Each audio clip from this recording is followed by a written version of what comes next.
Good morning বন্ধুরা, কেমন আছো তোমরা সবাই? আশা করছি তোমরা সবাই খুব ভালো আছো। আমরাও খুব ভালো আছি। আমি অনেকদিন পরে ব্লগ করলাম আজ। তো এই যে দেখতে পাচ্ছ, আমরা সবাই ঘুরতে বেরিয়ে পড়েছি।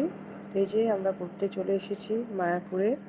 তো এই সেই হোটেল থেকে সামনেই একটা খুব সুন্দর মন্দির ছিল, তো সেই মন্দিরটারই আমি ছবি তুলছিলাম দাঁড়িয়ে দাঁড়িয়ে। এই যে হোটেলের এটা হচ্ছে রুম, আমরা যেই হোটেলে ছিলাম সামনেই ওটা খুব সুন্দর একটা মঠ আছে। তো এই যে দেখতে পাচ্ছ, আমরা এখন রেডি হয়ে গেছি বিকালে ঘুরতে বেরোবো বলে। তো এই যে নিচে নামছি, তো এই যে টোটোয় বসে পড়েছি। এবার আমরা একটু ঘুরতে যাচ্ছি। এখানে যা যা আছে ঘোরার জায়গায়, যে মাম্মা মামার কোলে বসে আছে। তো এই যে এখানে একটা মন্দিরে চলে এসেছি। তো মন্দিরে হচ্ছে আমরা এখন সবে ঢুকছি। তো এখানে মন্দিরগুলো খুবই সুন্দর। মায়াপুর তো অসম্ভব সুন্দর একটা জায়গা, যেখানে এলেই মনটা পুরো ভরে যায়। তো চলো তোমরাও দেখতে থাকো, আমরা ঘুরি। মাম্মাম একা একা হাঁটতে শুরু করে দিয়েছে, ওর খালি অন্যায়। ও একা একা সব জায়গায় হাঁটবে, ঘুরবে, ওই করছে। তো এই যে মন্দিরের ভেতরটা, এটা হচ্ছে ও শ্রী চৈতন্যদেবের মাসির বাড়ি।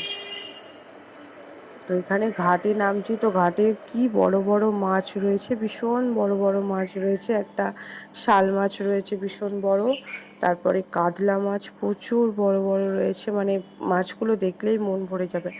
এক একটা কাতলা নানা করে 6-7 কেজি করে ওয়েট, এক একটা বাচ্চার মতো বড় বড়, খুব সুন্দর। তো মাছগুলো ভিডিও করতে বারণ করছিল, সেইভাবে ভিডিও করা হয়নি মাছগুলো, তবুও চেষ্টা করেছি। ওই যে একটা মাছ দেখাবার তোমাদের চেষ্টা করছি, তোমরা দেখতে পাচ্ছ। তো ওখানে মাছটা ওই একটা ছিল, ওই যে কাতলা মাছটা ভীষণ বড়, বোঝা যাচ্ছে না ঠিক, আমার ক্যামেরাটা আসলে ফোনের ভালো না, তো সেই জন্য বোঝা যাচ্ছে না। তো এখানে এই যে কি সুন্দর কারুকার্য দেখতে পাচ্ছ তোমরা। তো সব জায়গায় তো ভিডিও করতে দিচ্ছে না, কিছু কিছু জায়গায় করতে দিচ্ছে। তো কিছু কিছু জায়গায় আমি চেষ্টা করেছি তোমাদের দেখাবো বলে। তো এই যে দেখতেই পাচ্ছ তোমরা ভেতরটা কতটা সুন্দর। তো এটা হচ্ছে বাইরেটা, এটা হচ্ছে আর একটা জায়গায়, মানে অনেকগুলো জায়গা ঘোরা হয়েছে। তো তো প্রত্যেকটা জায়গায় যতটা পেরেছি ভিডিও করেছি। সব জায়গায় তো ভিডিও করা সম্ভব হয়নি, কারণ সব জায়গায় করতে দিচ্ছে না ভিডিও। তো সেজন্য যতটুকু পেরেছি তোমাদের জন্য করেছি। এই একটা মন্দির, এটাও খুব সুন্দর বাইরেটা। এই যে মামাম নাচতে শুরু করে দিয়েছে, তো ওখানে ওরা সবাই গান করছিল, তো নাচতে শুরু করে দিয়েছে দাদার কোলে। তো এই যে গদা ভবন, তো ইস্কনের ভিতরটা, এটাও খুব সুন্দর। আসলে এত ভিড়, ওই যে ইস্কন দেখতে পাচ্ছ তোমরা, ইস্কনের মাঠ, এখানে বসার জায়গা, এখানেও মাছ রয়েছে। তো এখানেও মাছগুলো খেলছে।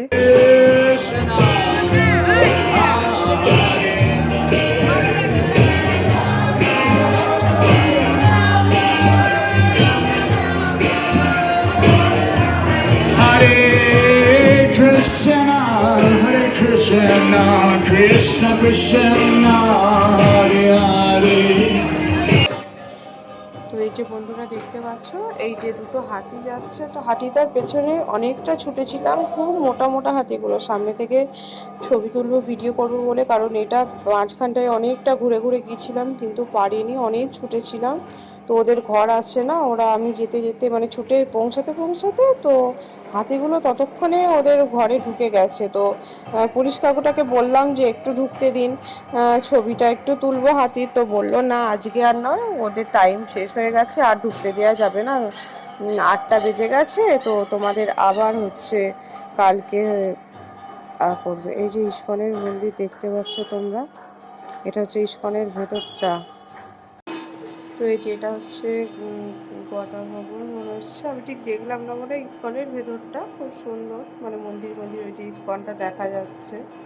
তো ঢুকছিলাম, সামনে কত লেহেঙ্গা ঝুলছে, মানে লেহেঙ্গা, ওখানকার ড্রেস খুব সুন্দর সুন্দর ঝুলছিল। তো ওগুলোই দেখছিলাম, ভিডিও করছিলাম, খুব ভালো লাগছিল।